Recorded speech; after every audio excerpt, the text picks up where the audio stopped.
It's C-Doc Again is brought to you by Hackensack Brewing Company and their Imperial Pilsner Auga, which was created in honor of the legendary DJs, The Awesome 2. It's also brought to you by Chuck D Spit Slam Record Label Group. The Spit Slam Record Label Group, a Chuck D situation.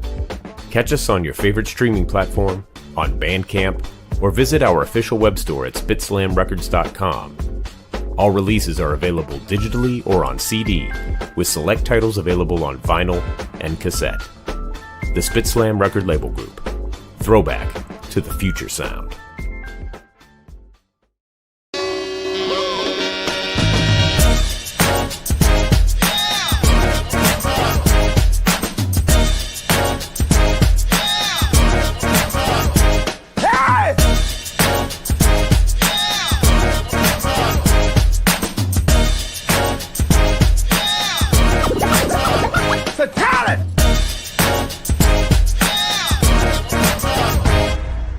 It's C-Doc again.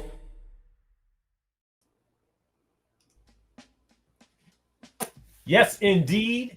Yes, indeed. Casey Jones, you better watch your speed. Anyway, hope everybody's doing well tonight. Welcome to another episode of It's C-Doc Again. I'm your host, C-Doc, and we have a great show planned as always. Let's hope it goes to plan. That's what I meant to say. But first up, gotta introduce the squad because I do not do this alone. First up, she got her start in classic rap radio at the very first 24-hour all hip-hop station.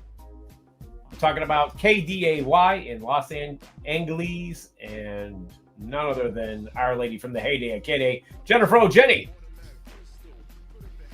What's happening? What's happening? Peace! Oh, I haven't done this in a long time, I guess. You have not. You got to represent. What? There you go. Yeah. Now we're good. Now everything can commence. Yes. Yes, indeed. Yes, indeed. Next up, he has one of the dopest accounts on Instagram. I know you've seen his videos. If you haven't, you're sleeping. Don't be a sucker, ladies and gentlemen. Ultramax 7. What's up, party people? I think I saw Nat caught it, but I also caught it, the Grateful Dead reference. Oh, yes. Yes. But shout out to my brother, Kelly Jones. I did a song kind of in that vein called Kelly Jones. I have a very good, my oldest friend probably. Yeah, Kelly would be my oldest friend. So wow. I did a song, Kelly Jones, but that's a long time ago. But anyway, what's up, y'all? What's good? I'm chilling. What's happening? It's all good. All right. And finally joining us, he is the president of Chuck D's Rap Station, the man behind Hip Hop Gods, 756 years running. Ladies and gentlemen, please welcome Flatline. Oh, man. It's great to be here. Love the shirt. 756 years running. Nice t-shirt on. Oh, my Ice t-shirt. Yeah. No new shirt this week. Maybe a new shirt next week. Oh, you going to stun on me again? That's what you're going to do? Yep. This guy, man. This guy. Yep. Did any of you get some hip hop mail? Oh, yeah. Maybe not. Yours arrived late. We got ours last week. Yes. You know what? And Jennifer didn't get anything. And I put in a call to the powers that be. Did they contact you, Jennifer? Yes. Okay. And I also said Soulbuck, he needs to be added in on this too. So that's a good call. That's a good call. I don't remember. Did we talked last week? I'm trying to showed it. We weren't sure if we should announce it. Right. But we can do that. We can talk about it after the show. Okay. Yeah. Because our guest is here. Oh. Yeah. We should get into it, you know? We should get into it. Get into the business. Before he pops out again. Yeah, exactly. We lost him there for a second. I thought, oh man, maybe he doesn't want to be on Yes, the I show. saw you, Smooth. I saw you. Yeah. So before he runs away, ladies and gentlemen, please welcome to the show, Smoothe Da Hustler. Peace. Yeah. Peace. All right. What's up, everybody? Happy New Year. Happy New Year. How are you? Salute, brother. Everything's great. I'm in New York right now. Just visiting my family. Doing a little bit of recording, and I'm out of here on Friday. So you no longer reside in New York? Actually, I do. I still live. I still got a place downtown Brooklyn, but I've been in Richmond, Virginia. It's going on my 4th year now. Trigger myself. We opened up an armed security company, so it's been doing amazing. And it became a family business, and it's booming. And so it keeps me. Oh no. Oh no. Damn it. Keeps him. I knew it. Keeps him what? Man, damn. Busy? Damn. Damn. I'm sure he'll be back in a moment. What happened to the guns? What happened to the curse words? That little bastard, Jeff. He got the steak right where it belongs. There he goes. Garbage. Okay. Coming back. That's good. All right. We ain't going nowhere now. But again, so I'm just finishing up something actually right now. And then I'm going home, man. I'm gonna get another day or two in, and then I'm gonna shoot back down to Virginia. Word. Can you talk about any of those recording sessions that you might have going on right now? The one I'm doing tonight is for my boy Little Donnie. He's a neighborhood legend of ours. Actually, his father was. They was called a Wild Bunch. Their whole crew was called a Wild Bunch. And he got a documentary he's doing, and he want us to fill in the gaps as far as music is concerned.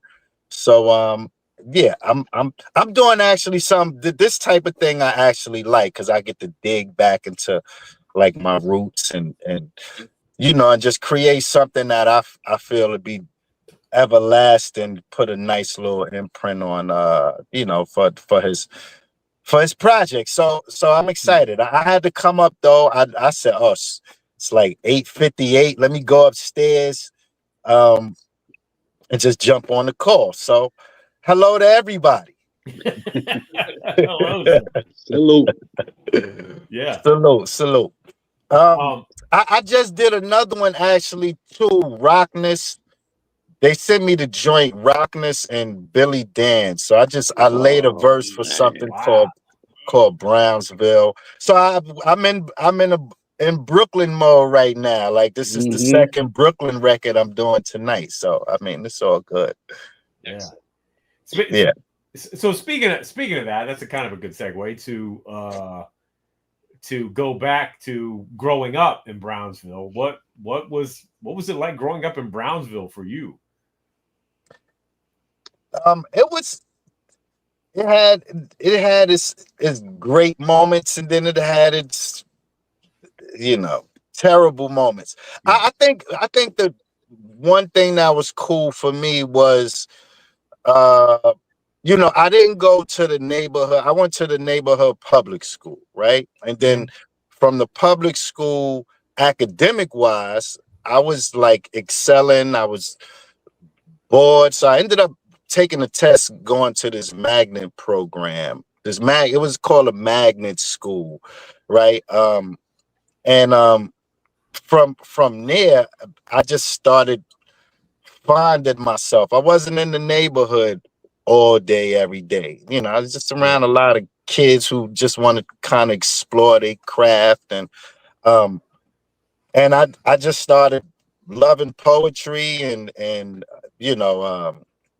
I was real good in math, real good. So school was great for me. I used to love going to school. I loved the challenge of tests and I was a nerd. Still is. Right. But hip hop was always relevant. Um, and then I had a chance. I was like 13, 14. I had a chance to tour with.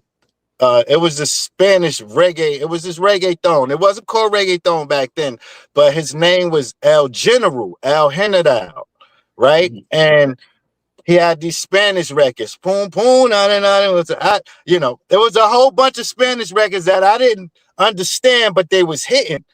So I would go, I went to Panama, I went to a few places with these guys, Wow. and they would send this guy, Michael Ellis. He ended up being like my goddad. They would send limos to my crib on Saratoga, and I would come home from junior high school and be limos parked in front of my crib. And the cool thing was I wasn't doing nothing bad. Now in hindsight, these dudes was very popular in the neighborhood and popular around the world, but as far as the neighborhood, they had a different stigma. People knew them for being real serious cats, right? And I would go watch this guy's son. He had a brand new big building, and I would go watch him in one of these apartments while they be upstairs counting money and doing all kind of crap. And he could have turned me out. He could have put a kilo in my hand, and I could have been another drug boy, right? But he always used to say, yo, kiddo, you're gonna be my rap artist. You're gonna be my rap artist. You're gonna do great things. So unfortunately, when the feds came to get him, I was in some trouble, and I ended up getting out of the trouble with his help, but I ain't seen him for years. So I ended up getting serious with my music when I came home and started doing some great things with music. But overall, like Brownsville was fun. Like, big up the Christ, big up the Trig, which he's my real physical brother. And a lot of my neighborhood homies, Little Fame from MOP. Him and I went to school together, went to daycare together, actually. So he was a neighborhood friend of mine. I don't know if a lot of rap cats remember him, but this guy Half a Mil, he was a neighborhood friend of mine. He was from Albany. He would come to my neighborhood. So it was fruitful, very fruitful. Young hip hop was hitting at the time, and everybody was just finding out who they were, So yeah, I would never take that back, man. And as rough as it was beautiful. It was beautiful. When did you start writing lyrics? Oh man. Ooh, yeah, I don't know, probably maybe 10, 11. I was always into like poetry. Yeah. Always. Like my first hits of that was like outside of hip hop was like Dolomite. Like my dad used to play certain stuff. So I would get whiff of that, and it was clever. It was clever. It was clever. He was talking some real raunchy stuff, but it was clever and fascinating.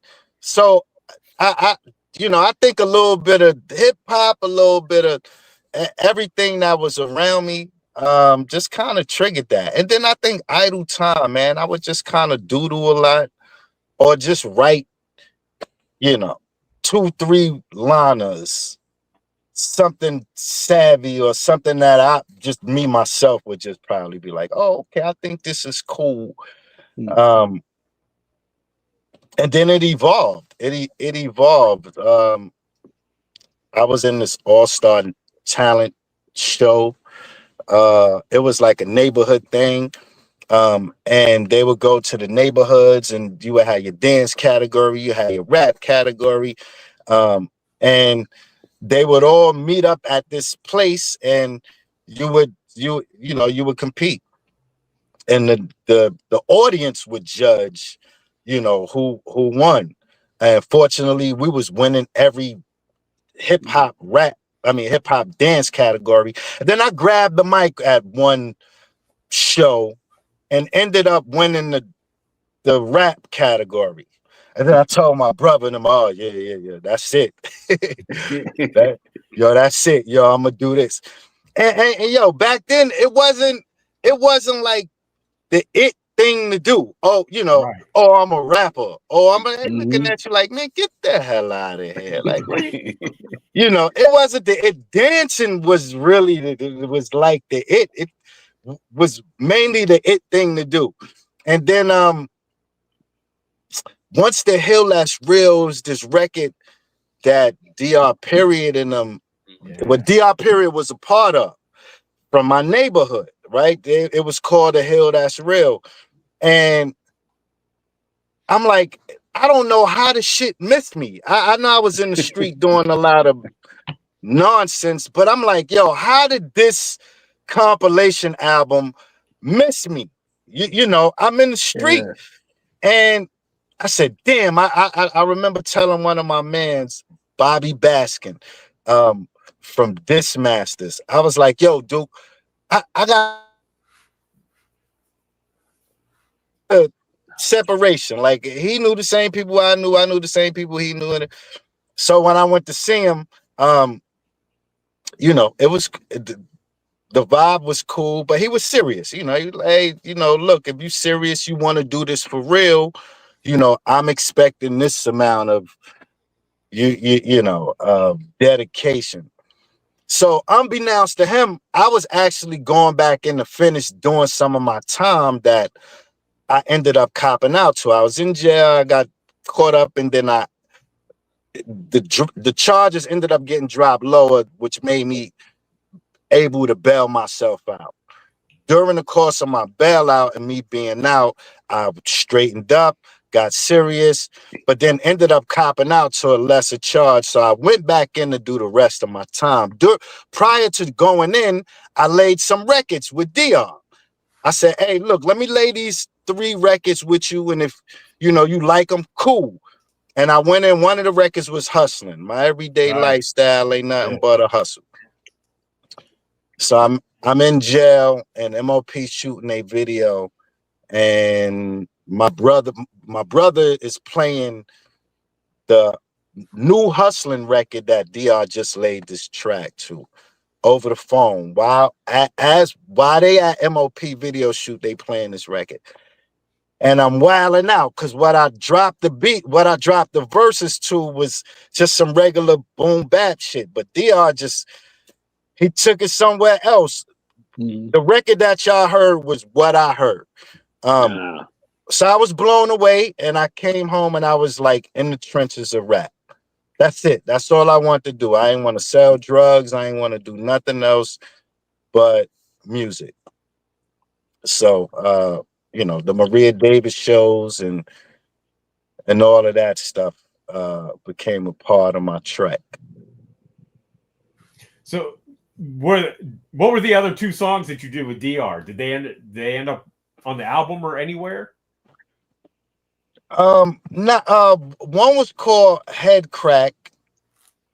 I think they did. They ended up being like on some like white labels. I mean, they wasn't none, but one was called Head Crack, and I think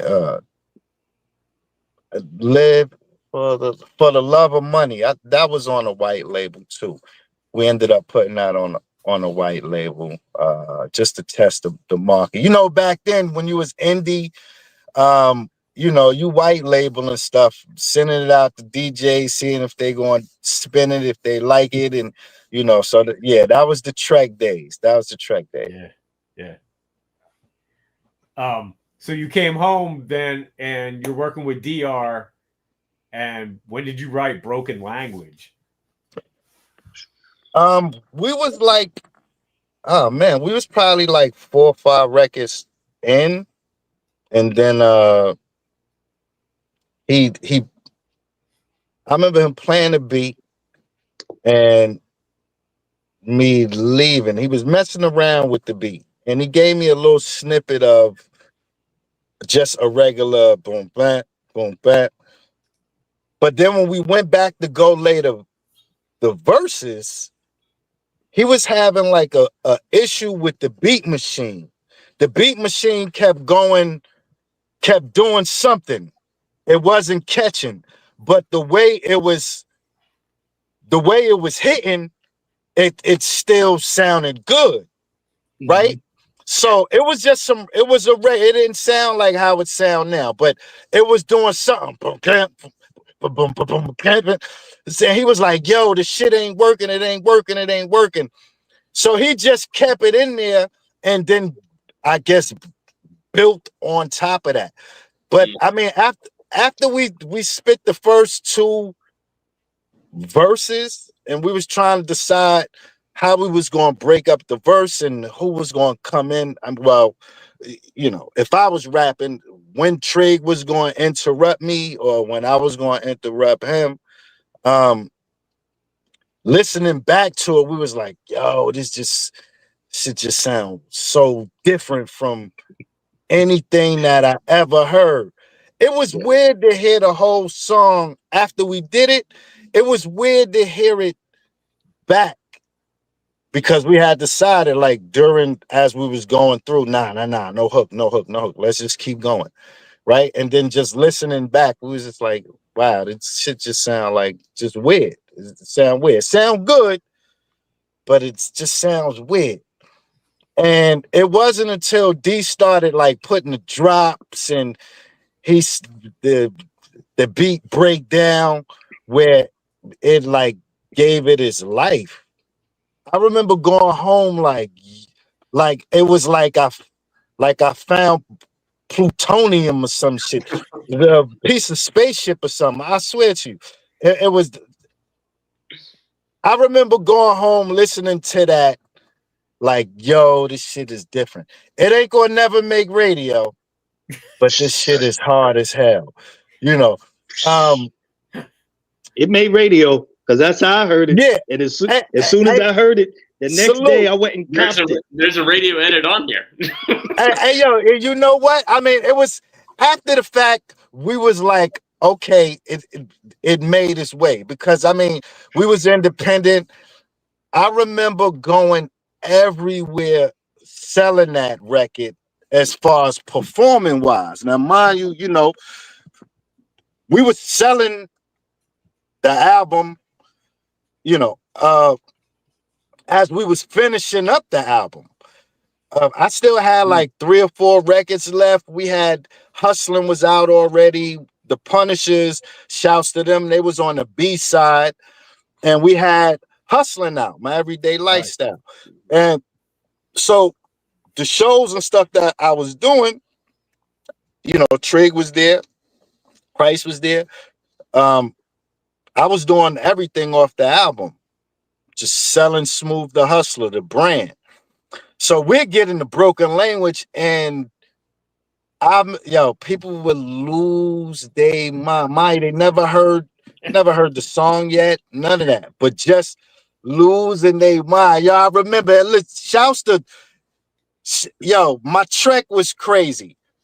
I mean, from everybody who I loved in hip hop growing up, Run DMC, Public Enemy, Stetsasonic, KRS-One, I'm meeting everybody, right? And we doing these records, and I remember Run DMC, word.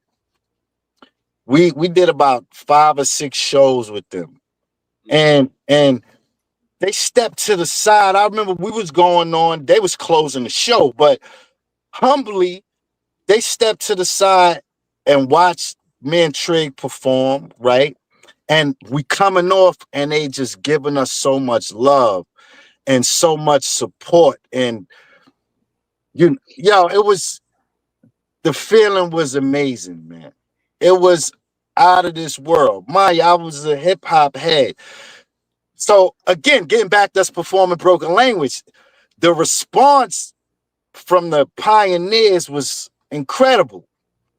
incredible. You know, it just reinforced our belief in what we was doing and what we felt we was trying to contribute to hip hop.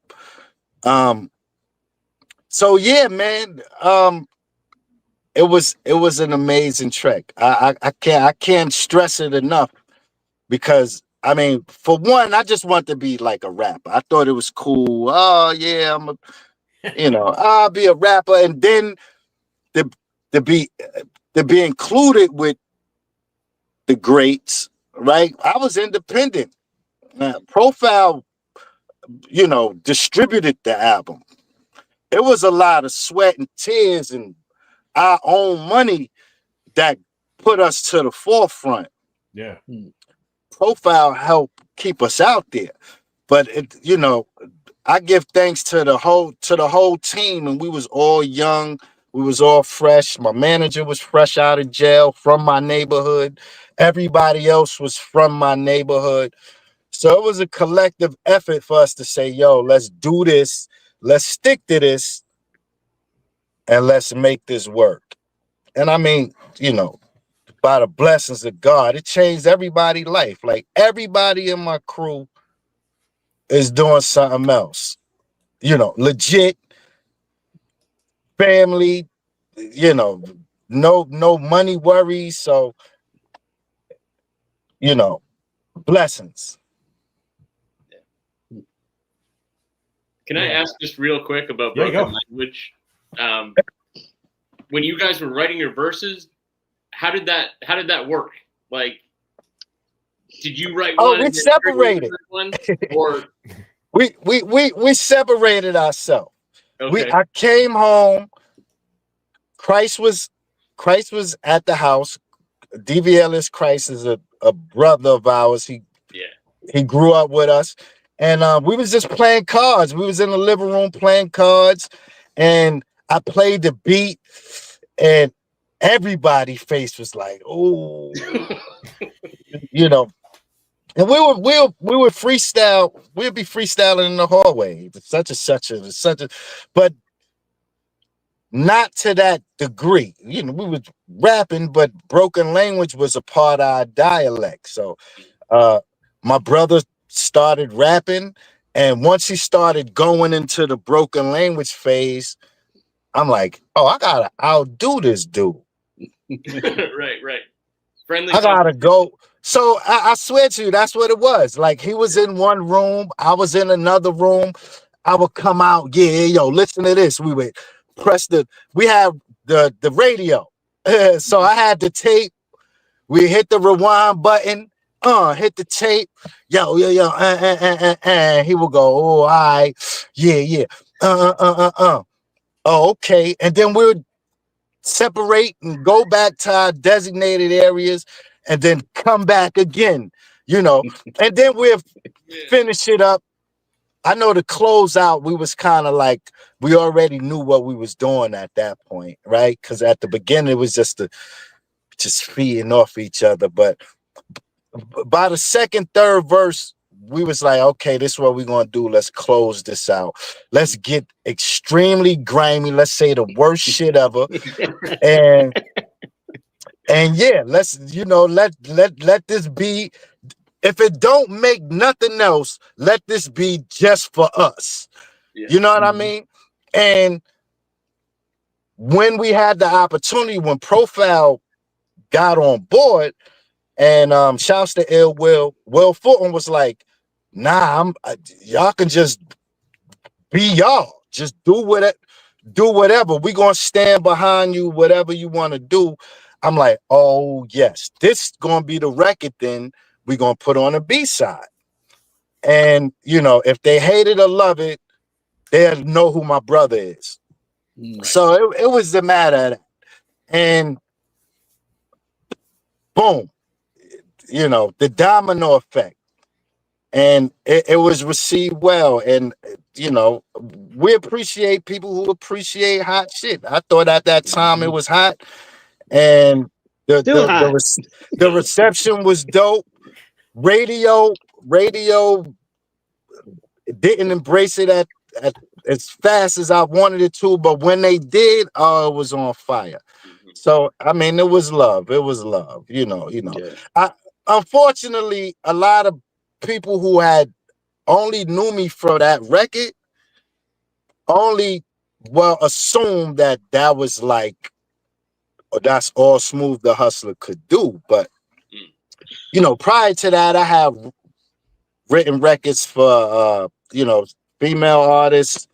My pen game was always to the to the floor, and I penned a lot of cool stuff in my day. I did the Nutty Professor soundtrack. I did the He Got Game soundtrack. Yep. Shouts to Chuck D. Like Chuck don't know I'm like his little nephew. He's my uncle from afar, but between him, Ice-T, which he became a brother of mine, but I was huge and still huge fans of their work. So it was a pleasure when I got a chance to do the He Got Game soundtrack. Yeah, how did that happen? Yeah, Game Face is just crazy. Yeah, I thank you. It was through, I know DR period and Hank Shockley was collaborating for the project. And I was there. I was around, and I overheard that DR was giving Public Enemy some music, and I was like, hey, anything that I could do to just be associated with Public Enemy, I would love to. And the opportunity presented itself. I remember meeting Chuck, super humble. I mean, I was starstruck, but he was super humble, super cool. I ain't even feel like I felt like I was in there like with my big brother or uncle or something. And they treated me with love and respect. And every time I saw him, it was just love and respect. So he's one of the godfathers in my eyes. Walk it, talk it. I seen him perform. I was blown away. I was like a little kid, man. So, I know I'm bigging him up, but he deserves that. Yeah. He deserves that. Yeah. Yep. Real quick, going back to your album, was it your idea, the album title and the whole, because I'm a Sergio Leone fan, so. All right, that's right. It was. I felt that this story. I mean, for one, I ain't want to be famous, right? I never thought that through. I never thought I never thought to the end of to the end of the finish line. But as the album progressed, as far as recording, and we were structuring the songs, I was like, okay, Once Upon a Time in America just totally fit. I mean, I'm familiar with the movie, but outside of the movie, I just felt, okay, I feel this is a story that the world outside of America would appreciate. Yeah. If they was to look at this album, like, what is this? Once upon a time in America, this existed. So it was more thinking like outside of where I'm from, and giving them the story and let it resonate outside versus Once Upon a Time in Brooklyn. So Once Upon a Time in America was Daniel Hastings. He had the idea going to DC, so we shot the DC. We went in front of the state capitol, and yeah. There we go. There we go. I mean, I had some fun, man. It was fun. Everything was organic. Like the back of the album cover was my mom's. Daniel came. We was like, what we gonna do? What, you know, I said, man, shit, let's just go upstairs and just shoot my crib. Little 2-bedroom apartment in Brooklyn. My mom's was doing her hair. It's fucking crazy. My mom's was doing her hair. She got the piece of mirror held up by the iron. My little sister was there. You know, it was just super organic. Even on the skits. We was like wrapping up the album. We was wrapping it up. So DR came, we had the recorder. We was shooting some outside stuff with my boy Lil Pop from the barbershop. And he just came upstairs and, you know, we just started getting organic stuff. So the stuff with my mom's telling me, son, you know, I'm only human, and that shit was just straight real. Like, it was straight real. I was trying to get out of the house, and I had my boy Devon was with me, and we had the recorder, and it was just we was recording some other shit, and that was the most realest, juiciest shit ever. So I said, nah, we're going to leave all that other stuff off. We keeping this right here. I want to keep this. You know what I'm saying? And that sparked the I'm Only Human record. I'm like, I gotta do a record just like, you know, make me choke up every time I hear it. So I'm Only Human was born from that piece of skit, you know. Yeah. So yeah, everything was good. Everything was just as close to home as possible. That's crazy, because I just listened to, I was listening to the album again last night, and I was hearing the skits, and I'm like, either they really good actors or that's some real shit. It sounded so real. It really Talking to your mom. It really was. And our whole approach was really like to just do an audio diary of our existence. Video, back of the album cover, everything we doing now. I mean, I got a bunch of footage from 25 years of just interviews and tours and, you know, conversations with greats of all walks of life. And I was actually talking to Harry Allen the other day and asking him to help me finish this up and put this together. But it's a homage to life itself, to my mom's, to my dad. You know, we grew up poor, but we had crazy love in our house. Crazy love. You know what I mean? And the understanding of self-worth and being able to do anything. Like anything you want to do in life, you can do. You can do they used to preach that to us. And you know, we put it into practice, and we want to show that love through our music, through the imagery, through everything. I want to show my moms, my pops, my kids, that's what it's about. When I stopped doing music, my son mom's had passed. I had just automatically just stopped, became a PTA dad. You know, she passed from an aneurysm, God bless her. But I think that was the biggest blessing in life, because it actually showed me and taught me the importance of family. Like, I was gone a lot. With my first track, I had my son, my daughter. I was on tour. I was running. I would pacify the house with money, and I was good. I was gone. But then you come home and you notice your kids done grew up. The relationship is a little different.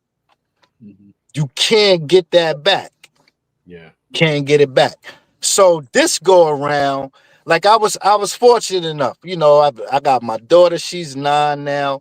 I'm very present, blessed we can have this security company. We employed about 30 people, including my family. So my moms, we moved my moms, my aunt, my uncles, my cousins.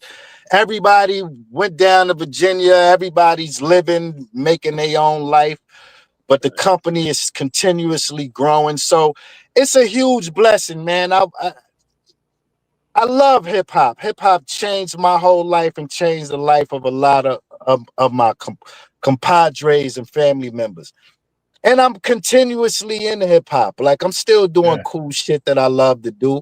I'm actually finishing up an album now, but it allowed me to do so much other stuff and help tons of people. You know what I mean? That I could say I'm truly blessed, you know, in front of the camera, in front of the mic, you know, and definitely behind the mic. Definitely, like tenfold.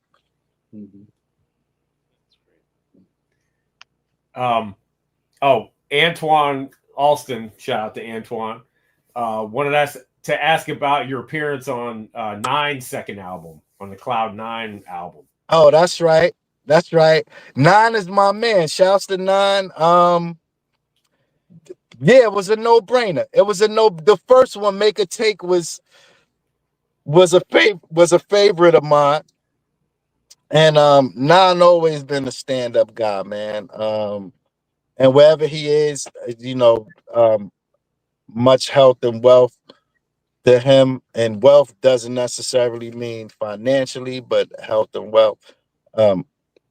But yeah, that record was called for. I had to get on. I had to get on that. It was fun doing. I didn't do it in the studio with him. Like they sent me the record, and you know, nowadays technology is you know, crazy. I would have loved to be in the studio with him, but the record came out dope. I like the record. Shouts to 9. Yeah. So, happy birthday to Ice-T too. Shout, I gotta wish him a happy birthday. Happy birthday. So happy birthday to Ice-T, and happy birthday in 2 days to a certain person that you might know, Daddy-O. Oh yeah. Oh damn. All the quick. I mean, hold up. The 20th. If Daddy-O is the 20th, he's a Pisces then, right? But I mean, we all fall under that umbrella. Damn, I got a lot of Aquarius homies that I admire and respect. You know, I'm the biggest brother. I'm the oldest brother. I don't have no older brothers, right? So, you know, my siblings, you know, when they want to converse with Big Brother, they converse with Big Brother. Like Big Brother, you know, when I need to converse with my big brothers, those are my big brothers. So shouts to Daddy-O, shouts to Ice, shouts to Mick Benzo. A lot of my homies is Aquarius. Okay. Well, all right. So speaking of Ice-T, then, how did the SMG project come together? You mean this one? Yeah, that one. Oh, damn, that's right. That's right. That was fun too. That was fun. And you know what? I'm gonna tell you, that came at a weird time in my life because I was healing. My son moms had passed. I think that came out in 2004. She had passed like the end of like 2002. So Ice being a friend of mine, we had met through Mickey Benson, and Ice invited me to a show.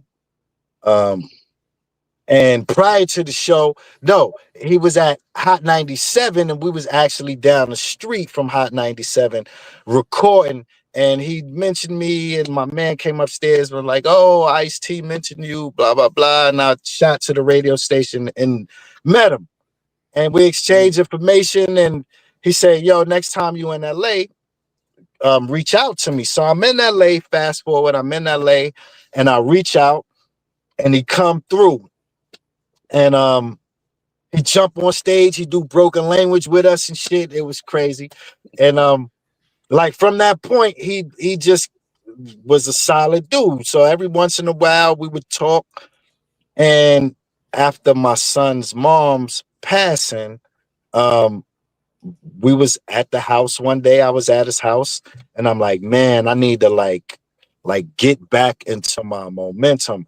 We want to push this SMG thing a lot harder than what we have been doing. I mean, from that time, we was just mentioning SMG on the album, SMG. So I want to put it in people's faces. He was like, all right, well, shit, let's do some records then to give me a chance to exercise. So we went in and, you know, a few weeks we had an album. And then it materialized. It became a tour. We ended up going on tour. We ended up shooting a DVD for it. It was like on pay-per-view. And so shouts to him because he put a lot of money in my pocket, me and my brother pocket, when he ain't have to. You know, I mean, you know, he could have did whatever he did. So that was a big solid. And the friendship just grew into, you know, some family shit. You know, so now when we talk, we don't even talk about music. Like we may talk about the more whatever's current and whatever's happening. We may brief skim over that, but otherwise we just talking regular life shit. A quick tap in, 2 minutes, everything good. How you doing? Family good? Blah blah blah. Okay, I see you. But he one of my big brothers, man. I love him. Love him. Solid. Well, I guess since we also, Jenny, you brought up Daddy-O, we should talk about the Stetsasonic song. Well, first shouts to Bobby Simmons. Man, right. Bobby. Yeah, Bobby is. Yo, let me tell you. Back in the day, Bobby was very essential in my success. He was essential in a lot of people's success. I'm gonna tell you. I'm gonna be 100 because he was the direct connect to the hood. The hood ain't have a lot of hood cats didn't have cable, and you know, and Bobby was on faithfully. And if he respected you and your music was good, you got some play, right? So dude was very instrumental to my come up, man. He's still family now. So I gotta salute my man Bobby Simmons. He gonna always be family, but he was my bridge to Stetsasonic. Daddy-O didn't even remember. Like Foxy Brown took me to Daddy-O studio back in the days. And I remember Daddy-O, he was working on Junior Mafia album. Wow. And you know, Foxy was like, oh, hey, I'm gonna take you to Daddy-O studio. And I'm like, oh shit, all right, let's. And I'm in Daddy-O studio and they doing they 1-2s, and I was blown away, you know. So to fast forward and to jump on, to be able to get on a Stetsasonic record, I was like, this shit is like my own personal bucket list. I'm like checking shit off. I don't have to make $1 million out of this. I don't have to. Like, I get genuine love everywhere I go. I'm the same person. I've been the same person since I started. Fame don't add nothing to it, you know. And I like to feel like that, and I like to feel that the people that I enjoy to listen to don't walk around feeling like they the biggest shit in the world. Yeah. Even though they are. Even though they are, man. They are, you know. And you know, as much as I get love everywhere I am, I'm the same dude. Like we are equals. You know, I'm just fortunate enough to you know, be on platforms that allow me to be seen a lot more. But you know, I respect, they respect, and I think that goes a long way. That's why I'm still here today. You know, if I was on some sucker shit, I think I would have got drowned out with the suckers. Right. That and I'm gonna put it out there, and Daddy Go has ahead, to call Jen. me and cuss me out later. You have my favorite verse on the cipher. Oh man. Okay, well, I appreciate that. Thank you. Everybody has they, you know, have their favorites, you know. Um I love the song. I think Marla Rand. Everybody did they 1-2s, and I was happy to perform with them. I was like, oh shit, I'm gonna perform with Stetson Sonic. Like what? So you know, I'm looking forward to hopefully maybe performing with them again at some point. But I mean, you know, again, I can stop rapping right now. I done crossed off a lot of my bucket list. You know, I done did it up with all of the greats, Biggie, Jay-Z. Unfortunately, not Tupac. I didn't get a chance to rap with them, but everybody who I respected and loved and admired, I got a chance to do it up with. So I'm satisfied. Smooth, I got a question about, since you've written songs for other artists, how do you approach that? Is there a different process for that as opposed to writing your own stuff?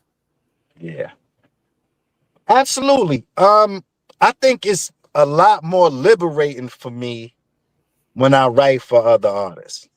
Um, for the female, writing for a female, it's as close as the writing for me. Um, I enjoy what I used to enjoy, poking at the man from a woman's perspective. It was so easy to do because just the flip of the coin, you know. But in my music, like I never like flat out blatantly was on some disrespectful shit towards women. Never, like in none of my music, except Broken Language. Broken Language, I set out to be that guy. Right. But and everything else in all my music, like, you know, I wasn't bitch this, hold that, you know, that never ever was my thing. But what I found fascinating was writing for a female and having her tell a man how, you know, how great her stuff was and how easy it is to make him do whatever she wanted him, you know, whatever she wanted him to do. So that approach was liberating. You know, one of the records, one of the first records was called Ain't No Dick, and it went like this: Ain't no dick like the one I got. And the girl will go, bitches, we know the pussy, you have them open. Ain't no. So it was a give and call. I did a lot of that stuff. Few females took it and, you know, did what they wanted to do with it, which was great, you know. But I found it liberating writing for other people because I don't have to be Smooth the Hustler. Yeah. You know,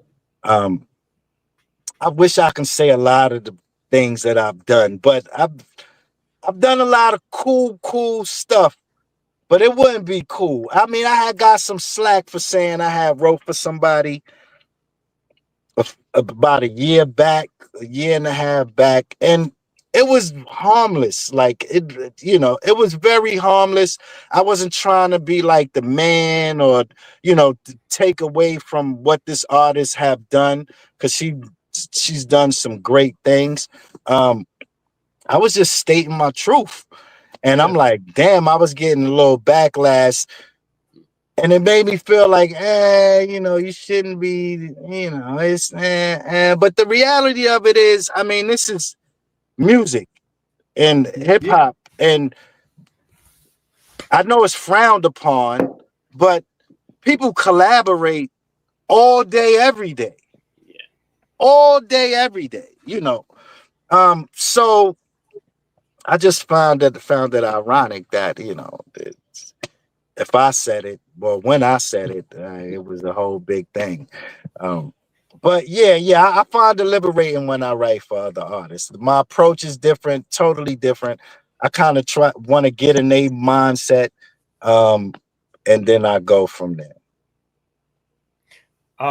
Yeah, well, again, it's one of those. I think it's one of those things that unfortunately they hold to hip hop that is not held to other music, because any other music, people write songs for artists all the time. All the time. Indeed. You know, Well, I mean, I'm kind of biased myself to some degree because, you know, in that world, you know, you competitive. yeah, You know, it's a lot of, you know, I came up in the battle world. Nowadays, I love it now. It's super, super duper competitive now. I like what they do with it, and have done with it. But back in the days, you had to do the same thing. And I mean, you had to be about what you rapped about. yeah, You wasn't getting away with saying a bunch of shit and you wasn't living that stuff. yeah. You got checked right there in the cipher.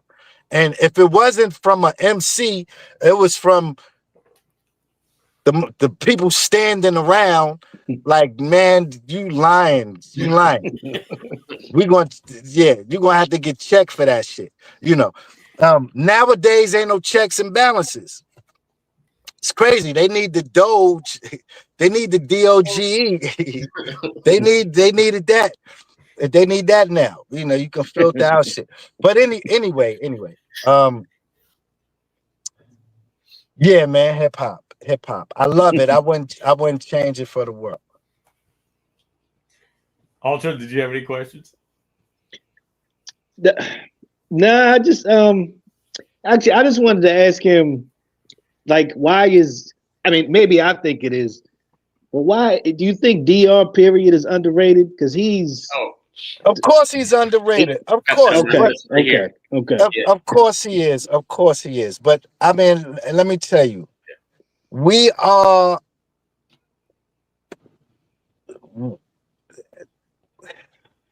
damn. We bring that on ourselves. We have brought that on ourselves. And I think it's because the lack of us being out there as much as we needed to be out there. Because some people say, I mean, and not even some people, a lot of people say I'm underrated. Say, oh, Smooth, you underrated. I mean, I've heard that. A lot of people say, DR, oh, you underrated. I don't know. I think it's maybe because we wasn't like out there continuously beating the pavement. But yeah, I think he is underrated. We got some things in the work though. And you know, I'm just as confident as I was back then. Nobody lost a step. Like DR didn't lose a step. That guy still got. I just believe when him and I get together, we will create incredible magic.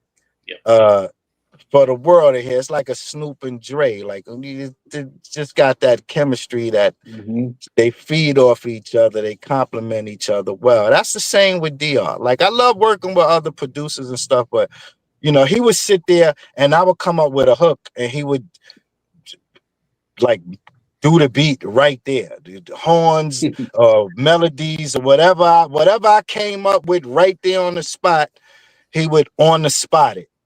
And I think that's what made how the album was made. And that's why the album was so special. I ain't do that with nobody else. Like I did like mixtapes and stuff like that. But I think this album here will speak volumes and it'll showcase the creativity from then to now. You know, I'm a bow out gracefully, but people gonna love what we gonna give them. So I'm excited about that. And I'm excited about, like, my next chapter in the hip hop world, because I'm doing like a lot of cool shit now, like a lot of cool shit that I didn't think I'd be doing as far as film, and but when you learning, it's exciting. Yeah. And I know how to rap already, right? So I mean, that exciting part is gone. I love pushing the envelope, but that part, that excitement is gone. But I love to see new people doing it, and I love to see what new people trying to bring to the table. And it's exciting. It's exciting. I'm seeing the new wave, not the wave that's like happening now. I'm seeing some young kids that's doing some incredible shit. It's like Eminem times 2. That's blowing me away right now. So yeah, I'm excited to see where hip hop goes. Yeah, word. All right. Any other questions for our guest? Can we get Ice, Tretch, and you on a track? Because I know kind of family there. That'd be. Well, you know what? Hold up. Who did you say on the track? Ice, Tretch, and you. Well, that's funny you said that, because I'm actually on about 4 or 5. I think I'm on maybe 4 records of theirs. That Oh my God. Stretch and Nice got a studio in Jersey, Right. and those are that's family. That's family right there. So I went and hung out with them a few times. I jumped on a record or two, a few records. But just to have some fun.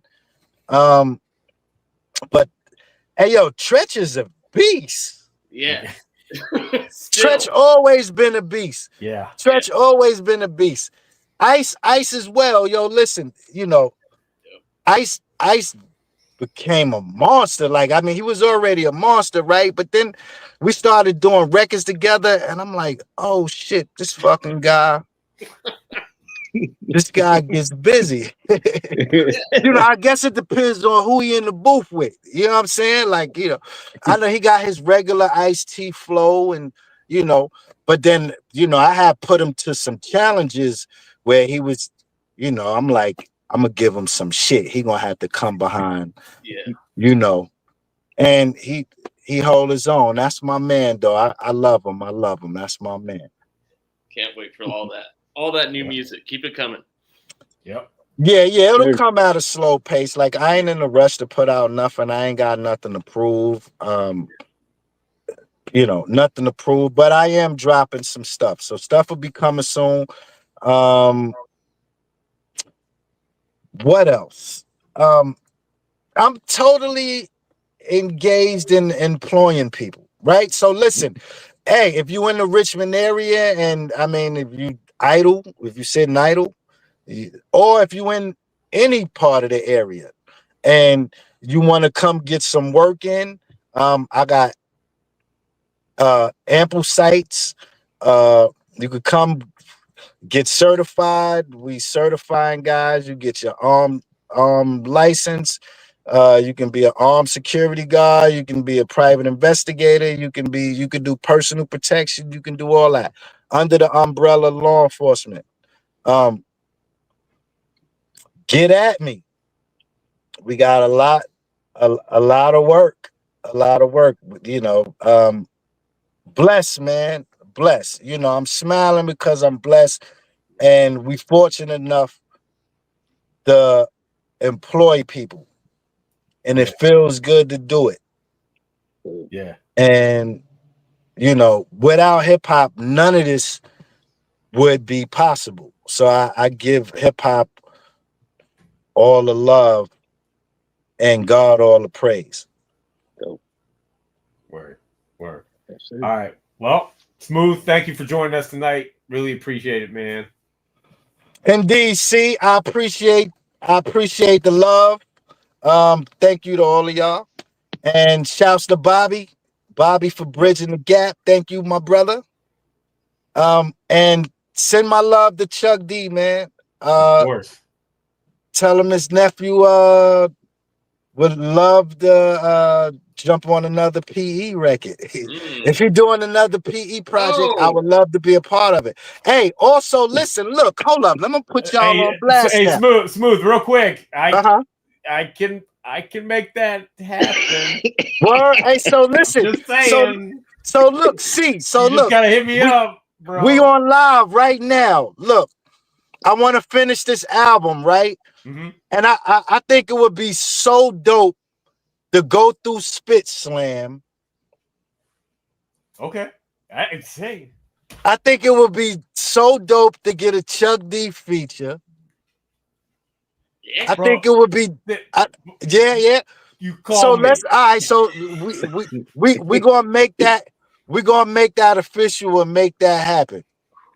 You just You give ain't me said give nothing me a but a ring. word. Yep. All right, we will iron out the details, sir. Okay, so we're ironing out the details. So there it is. Y'all heard it first. Yep. Thank you. I appreciate y'all, man. Thank you so much. Thank you, bro. Yes, sir. Smooth the hustle, everybody. Yep. Right on. Brooklyn, right. Brownsville forever. Hey, and shout out to my homie Shannon Briggs and my boy Michi and my boy Remneville. We still got this boxing gym going on. We had a lot of politics. The politics is crazy, but we are still going strong. We still want to do a lot of great things for Brownsville breed champions. And yeah, let's go Brooklyn. Let's go, champ. Let's go, champ. Yeah. Hey, thank y'all, man. Thank y'all once again. Thank you, bro. Peace. Yeah. Wow. Okay. He don't know who he talking to. That got really exciting at the end. Okay. He don't know who he talking to. No. Let's just say, you know, I don't know if I should say it, but no. He don't know who he talking to. I may have been working on something before the show started. Maybe. So, yeah. Wow. Okay. That was dope. There we go. Yeah. Yes. There you go, Don. Get him up on bring the noise out. If the Knicks are playing tonight, I know what he's doing. He's watching that. Yeah. So, yeah. So we a couple before we bring this show to a close, we had a couple of things. We'll get to the hip hop mailbag in a second, but Flatline, I know you have. Oh, am I up? New episode. Yeah. I decided why not? I'll just come back and do another show. 2 weeks in a row. Whoa. What's it? Hey, that man's going crazy. Yeah, the man's going crazy. So new music from Coyote, Be Real, and Zoe Osama, which is really dope. LA slang. They have a video out. It's really dope. Really, really dope. Nice. Exclusive from Dave East and Ransom featuring Method Man. That comes out on Friday, but I got the advanced thing for that. Doodlebug and 80 Empire, Emily MC and Rockwell featuring Bahamadia, new remix, and Phil Most Chill and Jar One off the new album Deal With It. Nice. Plus, also, of course, I pause for tribute to DJ Nasty Nez, who passed away, Seattle legend. Yeah. And got some tracks in the mix for him. And yeah, word. So, yeah, man. Boy, it's been crazy. It's been rough for hip hop lately. Jeez. Yeah. Mm-hmm. Some of the legends and stuff. Yeah. Some of our people, man. Yeah. All right. Oh, so yes, real quick, hip hop mail. We hinted at it last week briefly, little briefly. Yeah. I don't know which way you're going with it. You want me to go? Oh, yeah, go ahead. Yeah, I was going to go with this because you just brought up Phil Most Chill. Yeah, and there's a song with him, and we're going to have a guest, Oxygen, coming on, and they have a joint on this. If you heard, but this is like, it's very Welsh. There's a story being told, but This is from our friend Guy, you know, at Weaponized Records, and it's by DJ Sam Tweaks. But this is dope. It's like I said, it's very Welsh, you know, Wales. Like, Yes. I think the only thing I know about Wales is the movie Twin Town. And that's, if you ever seen that movie, great movie though. Oh. But this is dope. Check it out. Okay. Yep. Yeah. Courtesy of Weaponized Records. So Weaponized. And I guess I can tell everybody. So yes, due to continued supply of dopeness, we have a couple new sponsors here at CDOC again. Oh yeah. Mm-hmm. You know, Weaponized Records being one of them. Yep. The other being Fit Crates. Shout out to Fit Crates for the other hookup. Yeah, there you go. just put out Jazz Soon's new Heavy Archives Volume 11. Oh. Yes. Do you see how beautiful this cassette is? Look at it. Wow, that's so dope. Oh, can't stand it. Blinded you with science. Yo, man, that is beautiful. I'm so impressed with the packaging. I haven't even opened mine yet because I'm afraid to. You know, it's like I opened mine. Right. That's like so dope. Do they have my address or like what's going on? We'll get you hooked up. Listen, we're trying to get everybody. Look, with Jennifer Soulbuck, we're trying to get everybody stuff. So yep, exactly. Hey, if you're sending us records, you got to go through everybody. That's right. Yeah. But we really appreciate it. So yes. Oh yes. Our two new sponsors here at CDOC again. Fit Crates and Weaponized Records. Dope. Shout out to them. Antoine Spit Jams Records. Spit Jams. Spit Slam Jams. It's all over the place. Yeah. So anything else that I'm forgetting? Just the usual, right? The usual rigmarole. Friday, Angie Don't Stop radio show. It'll be up on with Mixcloud. Yep. And in select markets. Oh, there in the house. There he is. Yeah, I'll get to next week. I'll hopefully have the logos and stuff. Shout out to DJ Soulbuck. We'll be around on Sunday for the mixtape with Jennifer, Jenny, and Ultra Mag. They'll be playing the music of our next week's guest. And do we have next week's guest? Is next week's guest last week's guest? Or it was supposed to be this week's guest? I know we had some switching around, some moving around. I didn't know if it was week. Is that what we're doing? Okay. Yes. Jennifer, you're muted. Yes. We heard you with the head nod. Just wanted to make sure. The guest is Chili Q. So Chili Q next week, right? Okay. Yes. Right. Because we said last week it was supposed to be Chili Q, but then we didn't know about We lied. Smoothe Da Hustler. Right. But that's all right. Well, it's all good. It's all good. I hope to hear some great Mr. Magic, Molly Ball, Fly Tide stories. Yes. WBLS, all that stuff. Hell yes. Looking forward to those. Yep. Love to hear that stuff. So yeah, Angie Don't Stop Friday. The mixtape on Sunday. I'm not sure if there will be a new episode of Body Hat Weekly tomorrow. There might be. So yeah, check What in. are you laughing about? Did they tell you what happened last week? No. I stayed up to get on the show, and then it was a snowstorm, and then the internet crapped out. I was so pissed. I'm like, I stayed up to get on. I popped in, then it kept on crapping out. The next day I apologized to Dave. I'm like, dude, I waited all this time to get on there, and I'm on there for like 5 minutes. I was so pissed. Yeah, we didn't know it. I had doodlebug stories. I was watching, and I didn't know exactly what happened, and I was in the chat, and then so they were like, "Oh, I guess we lost Ultramag," and then they saw me in the chat, and Mocha goes, "Well, it'd be cool if CDOC would jump on," and I was like, oh, "All right, okay." I'm up this late anyway. Why not? So I jumped on. Dude, I have Doodlebug and Butterfly Stories, and I was ready to tell him. I'm Ready so to tell? pissed. Yeah. Mhm. Yeah. That's such a great album. So if you get a Great chance, album. Yeah, go back and check out last week's Sad episode of story. Body Hat Weekly.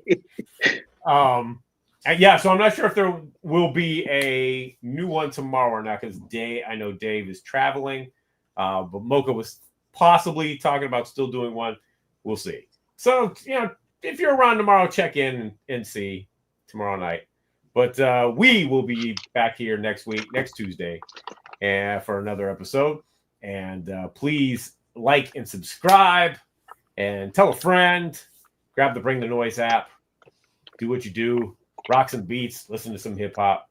And we will see everybody next week for another episode. Where are we at? 170. Oh, we'll be back for episode 174 next week. Wow. Yep. 174. Yep. And we'll see everybody then. So, salute.